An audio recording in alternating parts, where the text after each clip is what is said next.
अस्सलाम वालेकुम नाजरीन, कैसे हैं आप? ठीक ठाक। प्रोग्राम दायरा के साथ आसिफ नवाज और आसिम भट्ट साहब आज फिर हमारे साथ हमेशा की तरह से। आज का हमारा जो टॉपिक है वो है मसनूई ज़हानत, इम्कानात और चैलेंजेस। तो इस पे हम गुफ्तगू करेंगे। जी आसिम भट्ट साहब, कैसे हैं आप? ठीक ठाक, दुआ आप सुनाइए। शुक्र अल्लाह का। तो थोड़ा सा बताइए कि क्या इम्कानात है मसनूई ज़हानत, आर्टिफिशियल इंटेलिजेंस के हवाले से। बस आप तो हर दफ़ा एक नया टॉपिक लेके सामने आते हैं। जी बिल्कुल। मुझे भी अच्छा लगता है कि और ये तो हस्बे हाल है आज वाला भी। आज बात है तो ये मुझे इसलिए अच्छा लगता है कि ये वो टॉपिक्स हैं जो कि हम अपनी ज़िंदगी में, अपनी आम जिंदगी में हमें दरपेश होते हैं और हम इन पे बात करते हैं। तो देखिए जी, ये जो है आर्टिफिशियल इंटेलिजेंस वाला मामला, जी जी ये मुस्तकबिल की आवाज़ है। जी जी इससे खराब मुमकिन जो भी टेक्नोलॉजी आती है उस वो आपके कुछ जो पुराने पैटर्न्स हैं, जो पुराने आपके स्ट्रक्चर्स हैं, उनको तोड़, पुराने कुछ टैबूज होते हैं, कुछ वैल्यू सिस्टम होता है, उसको डैमेज कर मुआशरा पे उसकी जो असरात होते हैं नई टेक्नोलॉजी के। तो लेकिन कुछ उसकी वो यही होता है ना कि जब कोई नई चीज़ आती है तो पूरी जगह बनाती, तो वो जगह बनाने का जो अमल है या उसके कबूल होने का जो अमल है, मुवाफिक होने का अमल, उस अमल में भी कोई तोड़ फोड़, इसलिए कुछ उसके इस हवाले से बुरे असरात हैं। जी जी। लेकिन बहरहाल उसके कुछ फायदे भी होते हैं। वैसे हमारा जो मुआशरा है ख़ुसूसन बरे-ए-सग़ीर का, पाकिस्तान का पहले, इसने कभी भी टेक्नोलॉजी का वेलकम नहीं किया उस तरह से, रिएक्शन किया। मुझे याद आ रहा है, प्रोग्राम का टाइम लंबा ना हो जाए, जी जी मुख्तसर सा एक बस्ती नावल है इंतजार साहब का। जी जी। तो उसमें लिखा कि गांव था डुबाई, उसमें वो किस तरह बिजली आई। तो वो कहते हैं कि वो खंबे गिरा गए वहाँ पे। अच्छा। तो इतला फैल गई जी, बिजली आएगी, खंबे लटाए हुए ना, इन पे बिजली आई। साल गुजर गया। अच्छा। साल के बाद वो आए तो खंबे खड़े कर गए। अच्छा। फिर चले गए। अच्छा। फिर इतला फैल गई, जब ये खंबे खड़े हो गए तो लास्ट में बिजली आई।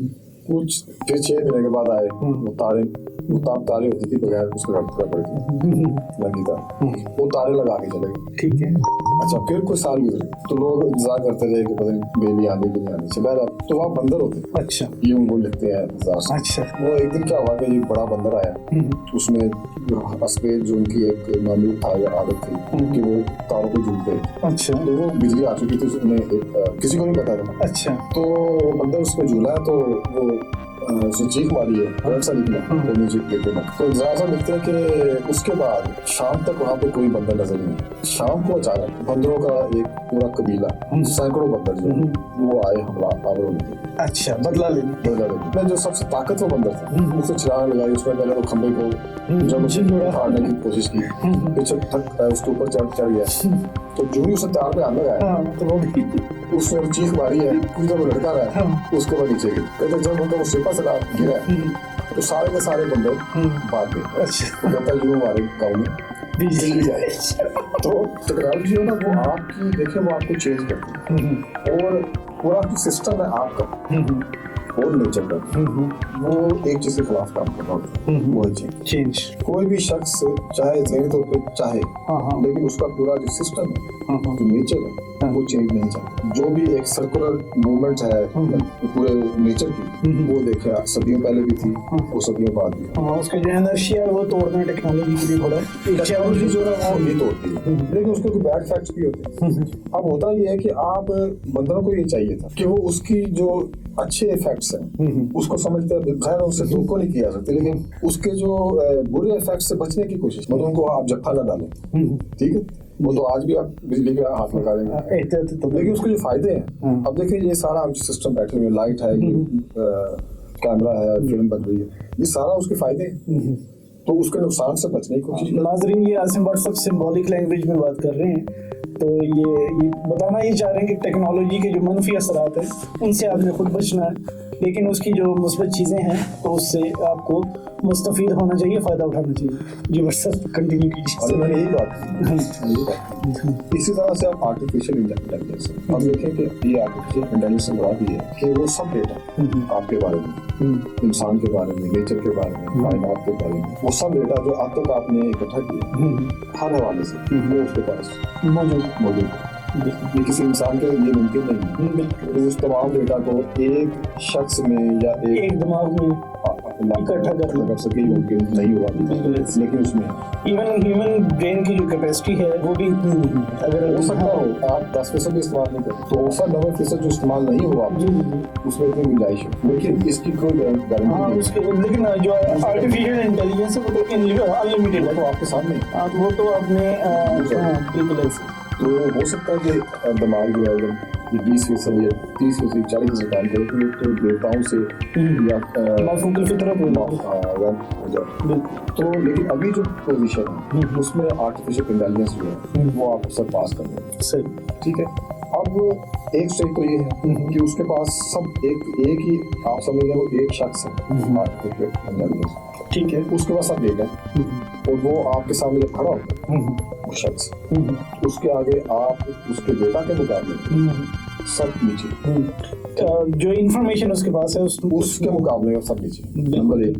ठीक है, अगली जो स्टेज है वो ये है कि उस डेटा की बुनियाद पर कैलकुलेशंस के जरिए वो आपके फ्यूचर के बारे में पेशेंट गोइयां भी करता है, जानता भी है, वो बता सकता है। हम जो भी कुछ हमारे पास इस तरह सब्सिडी रूम कहते हैं वो सारी आपकी कैलकुलेशन पे डिपेंड करता है, जितना आप ज़हीन होते हैं आप उतनी करते। जी बिल्कुल, बट सॉरी आपकी बात करते हुए नाजरीन के लिए यहाँ पे मैं वो इस बात को थोड़ा सा एक्सप्लेन करना चाहूँगा कि जैसे आपकी ये मोबाइल डिवाइस है तो आपने नोट किया होगा कि अगर आप किसी मौजू पर या किसी के प्रोडक्ट के बारे में गुफ्तगू कर रहे हो तो जब आप मोबाइल खोलते हैं तो उस चीज़ के इश्तिहार चलने लग जाते हैं। तो बेसिकली ये उसमें जो सेंसर्स हैं 2-3 मोबाइल के अंदर, एक उसका माइक है जो आपकी बातें सुनता है, आवाज़ सुनता है, दूसरा उसका जो कैमरा है जो आपको देख सकता है, और तीसरा उसमें जायरो सेंसर है जो आपकी बॉडी की मूवमेंट को ऑब्जर्व करता है, और चौथी चीज़ ये कि आपका सारे का सारा रिकॉर्ड, ठीक है, आपकी डेट ऑफ बर्थ, आपके इंटरेस्ट, आपकी प्रीवियस एक्टिविटीज, आपकी सर्चेज, आपकी हर चीज़, यानी कि अभी कुछ देर पहले हम बात कर रहे थे कि एक माँ से ज्यादा उसके बच्चे को आजकल उसके जो मोबाइल डिवाइस है वो जानती है। ये आपने जो जुमला कहा था कि आपने कहा था कि वो किसी भी इंसान के दिल से भी ज्यादा जो करीब है, बिल्कुल ऐसे वो मोबाइल सबसे ज्यादा जो आपको समझता है, ठीक है, वो मोबाइल डिवाइस जानता है, समझता है। बिल्कुल ऐसे कि किसी भी दूसरे शख्स से, अपने करीबी से करीबी शख्स से आपकी कोई प्राइवेसी हो सकती है या किसी भी वजह से कुछ चीजें हिडन हो सकती, लेकिन इससे कुछ भी आपका हिडन नहीं। और ये एक खुशाइन बात भी है लेकिन खौफनाक बात भी है। तो इसके बहुत असरात हैं जी। अच्छा, फ्यूचर में किस तरह से इम्कानात इसके जो आप बता रहे थे, फ्यूचर को किस तरह से ये करेगा? एक तो ये है ना कि आपका ये फ्यूचर बताएगा, लेकिन उससे भी ज्यादा ये आर्टिफिशियल इंटेलिजेंस की बात करें जी। कल को आर्टिफिशियल इंटेलिजेंस जो है वो आपके मोबाइल के साथ 1-to-1 हो जाएगा, यानी कि वो अटैच हो जाएगा उसका। उससे अगली स्टेज पे ये आपके फ्यूचर को कंट्रोल करेगा। अच्छा, ये लेबॉर्ट्री में तो मुमकिन हो गया, ठीक है, कि वो जब इतनी इंफॉर्मेशन के साथ कैलकुलेशन करता है आपके मुस्तकबिल के बारे में, उसकी बुनियाद पे वो उस मुस्तकबिल को चेंज भी कर सकता है, क्योंकि मुस्तकबिल की सारी बुनियाद है काज़ल इफेक्ट के उसूल। ठीक है, तो अगर आप वजह बदल दें, जी, सबब बदल दें तो नतीजा बदला जा सकता है। सो ये सारी कैलकुलेशन की गेम है। आर्टिफिशियल इंटेलिजेंस के हवाले से हमारी बात हो रही है।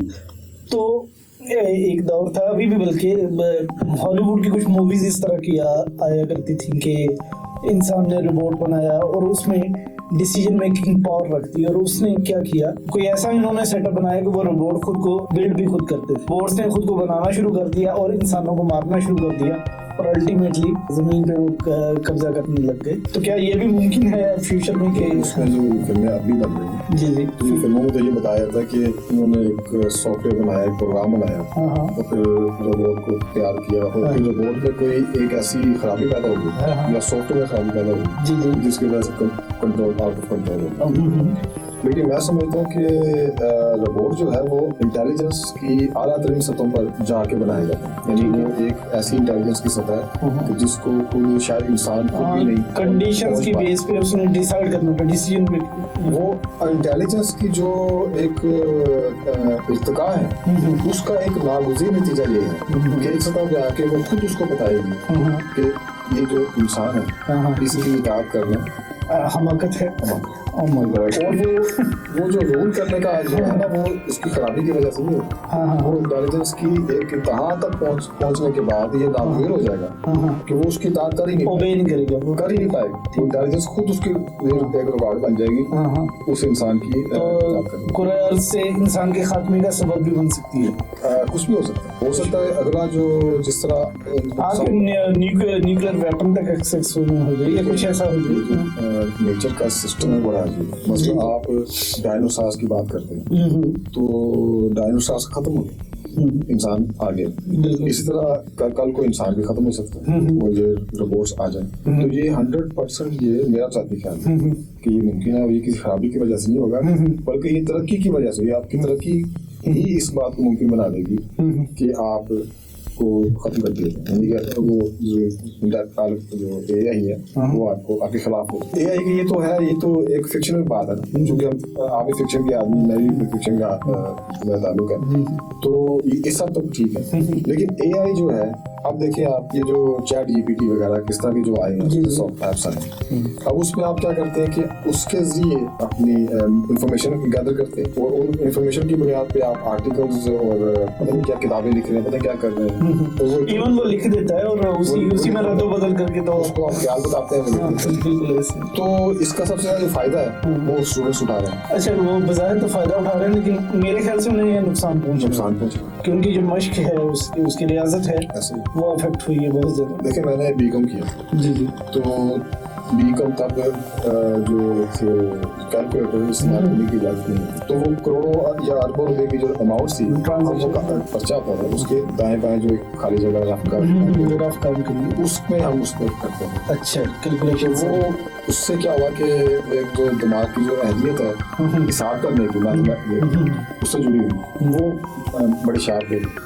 अब भी मैं निस्बतन ज़्यादा आसानी से चीज़ों को शुमार कर लेता हूँ, तो उसका फ़ायदा। अब एक शख्स जिसने आगाज़ ही कैलकुलेटर से किया, जिसने आगाज़ ही डिक्शनरी से किया, ऑटोमेटिक डिक्शनरी से किया कि आप लफ्ज़ लिख रहे हैं तो ऑटो करेक्शन हो जाए, तो जिसने आगाज़ ही यहाँ से किया उसके लिए या तो आप या तो क्या होगा आइंदा कि आपका जो दिमाग का 10% हिस्सा है वो अब लाजमी तौर पे इतना प्रेशर होगा।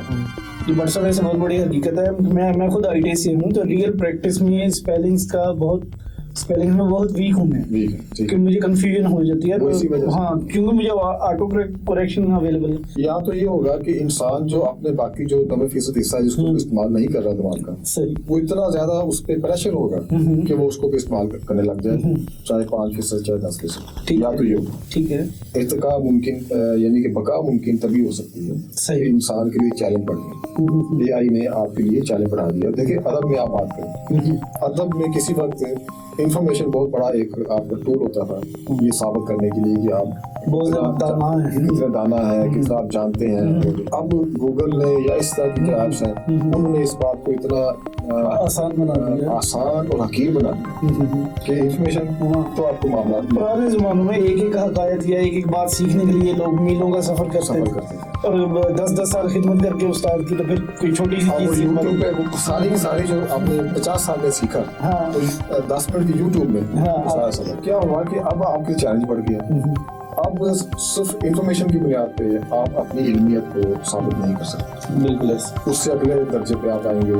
इल्मियत की बुनियाद पर आप जो क्यासात करते हैं, जो अंदाजे लगाते हैं, जो तखमीने आप लगाते हैं और जो अगली नताइज तक पहुँचते हैं वो आप साबित करेंगे कि आपको नहीं करना। अब वहाँ भी जो आर्टिफिशियल इंटेलिजेंस है उसने आपको वहाँ बीट कर दी। बिल्कुल, आपकी उसके साथ दौड़ है, ये आपने जो एक जिम बना लिया। अच्छा, आप जो मामला ये है कि आपने एक जिम पैदा कर ली जी और आपका इसके साथ कंपटीशन, ठीक है, आप अपनी सहूलत के लिए इसे आप तरक्की दे रहे हैं, असल में आप अपने लिए चैलेंज पैदा करते हैं। बिल्कुल सही। वो सब कुछ जो आप के लिए मैक्सिमम मुमकिन था वो अभी बड़ी आसानी से कर देते। किस तरह आप इस पर अपनी हाकमियत को, अपनी बढ़तरी को बरकरार रख सकेंगे, वो इसलिए भी जरूरी है कि अगर आप नहीं बरकरार रखते तो वो जो फिल्मों में दिखाया जाता है वो खदशा को इतना ज्यादा बेबुनियाद नहीं। अच्छा, आप कितनी देर तक इस बात पे अपने आप को मुतमिन कर सकेंगे कि भी आप अभी आपका 90% हिस्सा दिमाग का जो है इस्तेमाल में नहीं आ रहा, तो अगर वो इस्तेमाल में आता ही नहीं तो अच्छा, बट सब इस फिल्मों से हटके रियल लाइफ में भी अभी रोबोटिक्स में जो काम हो रहा है और चाइना में स्पेशली, और इनके होम सर्वेंट्स के तौर पे उन्होंने या बाकी रोबोट्स उन्होंने बना लिए हैं। और अभी सुना है कि वार्स के लिए शायद वार्स के लिए बन गए वो अपना रोबोटिक जो खेती बाड़ी आपकी रोबोट्स के जरिए, बिल्कुल ऐसे बैंकिंग आपके रोबोट्स के, हर चीज आपकी रोबोट्स के तो जरिए। मेरे ख्याल से ये जो रोबोटिक आर्मी होगी वो खतरे का बायस बन सकती है, और वो जो फिल्मों की तरफ हमारे वो जाता है वापस मुड़ के आ जाए, वो आप पे हमला कर, हाँ आप पे हमला कर दे, आपके कंट्रोल से बाहर हो जाए, सेल्फ प्रोडक्शन शुरू कर दे। वो तो मैंने आपसे कहा ना कि वो अनअवॉइडेबल, बिल्कुल ऐसे वो आप खराबी नहीं है, वो जब इंटेलिजेंस आप मैक्सिमम उसकी एक लिमिट तक चली जाएगी तो वो फिर वो खुद ही ये फैसले पे पहुंचेगी, बिल्कुल ऐसे, यानी कि नागुज़ीर तो अपने फैसले पे पहुंचेगी। हम लोग सॉफ्टवेयर बनाते थे तो उसमें एक हम होते थे प्री प्रोग्राम्ड और एक डिसीजन सपोर्ट सिस्टम। तो जो प्री प्रोग्राम्ड सिस्टम है वो तो होता है कि जो आपने प्रोग्राम कर दिया अकॉर्डिंगली वो इट शुड फॉलो। एक है डिसीजन सपोर्ट, वो सर्टेन कंडीशंस को मद्देनजर रखते हुए उसमें डिसीजंस लेने होते एआई बेस्ड। तो डेफिनेटली ये जो रोबोटिक अगर आर्मी बनेगी वो डिसीजन सपोर्ट सिस्टम उसमें होगा कि सर्टेन कंडीशंस की बेस पे कि अगर उसने एनिमी को फाइंड आउट करना है तो या उसका फेस डिटेक्ट करना है या उसका बैग डिटेक्ट करना है या जिस बेस पे भी उसने उसके साथ फाइट करना है, तो वो जब डिसीजन सपोर्ट पावर उसके पास कुछ कंडीशंस की बेस पे आएगी, कंडीशन जरा सी भी इधर उधर हुई तो वो कुछ भी कर सकता है। या आप वाली बात कि वो ये भी तय कर सकता है कि मैंने किसी को ओबे करना ही। मैं तो एक और बात हाँ जी, ये तो एक है, ये तो मामला है जी, जी। लेकिन मैं तो कह रहा हूँ कि ये नागुज़ीर है, बिल्कुल वो इंटेलिजेंस खुद ही अपने आप को इस रिवोल्ट पर या इस बगावत पर तैयार करेगी, नागुज़ीर तो इसके बगैर चारा नहीं है। अच्छा, ये अब ये मामला ये है कि ये तो सारे हो गए वो खौफनाक तस्वीरें हैं, जो ड्राउनी तस्वीरें हैं। तो अब क्या किया जाए? एक आम शख्स पूछ सकता है आपसे या मुझसे या आपस में किसी से बात करते हुए कि अब क्या छोड़ दे इसको? नाज़रीन, ये हम आपको नहीं डरा रहे, हम अपना खौफ जो ना बाहर निकाल रहे हैं, अपना कैथारसिस कर रहे हैं। तो हाँ, अपना ही असल में कर रहे हैं। तो ये चूंकि हम भी इसी हम जरा डरे हुए लोग हैं, ज्यादा डरे हुए लोग, तो अब करना क्या चाहिए? देखिए जी, वही बात शुरू में जो हो गई थी कि आप बंदरों वाला जफा न डालें, और लेकिन उससे इस्तेमाल करें, उसके फायदों को इस्तेमाल करें और उसके नुकसान से आप अपने आप को भी बेहतर बनाने की, अपग्रेड करने की कोशिश करें। जिस तरह आप मसलसल आपका मोबाइल है या दीगर जो आपके टूल्स हैं वो अपडेट होते रहते हैं। वैसे बट साहब, आप नहीं समझते कि ये इस तरह से ये जो आर्टिफिशियल इंटेलिजेंस है इसके यूज के हवाले से कोई आलमी सतह पे कवानीन बननी चाहिए? वैसे तो जांचने का या मापने का कोई पैमाना तो नहीं होगा, लेकिन कुछ जो है क्राइटेरिया डिफाइन होना चाहिए कि आर्टिफिशियल इंटेलिजेंस को। मेरे ख्याल में ये जो है अपना रोबोटिक या आर्टिफिशियल इंटेलिजेंस बेस्ड वेपन्स हैं आपके या आर्मी है, वो नहीं होनी चाहिए। वो कुछ चीजें होती हैं, वैसे जंग में तो कोई मोहब्बत और जंग में तो ये सब चीजें हैं जो कि आपकी नेचर के साथ जुड़ी, तबाही है या मौत है या ज़वाल है, ये सब भी नेचर का हिस्सा है। वैसे मैं ज़ाती तौर पे चाहता हूँ कि हमारा जो ग्लोब है ना वो मिसाइल फ्री होना चाहिए। ये जो बड़ा असला है ये बनना ही नहीं चाहिए, जंगला होनी नहीं चाहिए। तो मैं कह रहा हूँ कि ये नेचर जो है ना उसी में सब कुछ है, यानी वो नेचर के अंदर शक भी मौजूद है, नेचर के अंदर हसद मौजूद है, लालच मौजूद है, गुस्सा, फितरी जो जज्बे हैं। अब उनको आप क्या करेंगे? मोहब्बत, अमन पसंदी, दोस्ती, भाईचारा, ये भी एक नेचर का हिस्सा है, लेकिन उससे ज्यादा ताकतवर वो जज्बे हैं। तो आप क्या करेंगे? काट भी नहीं सकते, ऑपरेशन भी कोई नहीं कि आप काट के अलग कर दें, ना कोई दवा है कि आप खाएं उस पर वो असर ना हो उसका। तो ये जो अब जो बन गया, इसके जो आगे जो सूरत बन रही है मुस्तकबिल में, बट वो बहुत बेहतर नहीं है, ठीक है। और ना सिर्फ ये कि वो बेहतर नहीं है, बल्कि ये कि वो उससे आप गुरेज में मुमकिन है, फरार भी मुमकिन है। बिल्कुल ऐसे। तो आप अब हम क्या करें फिर?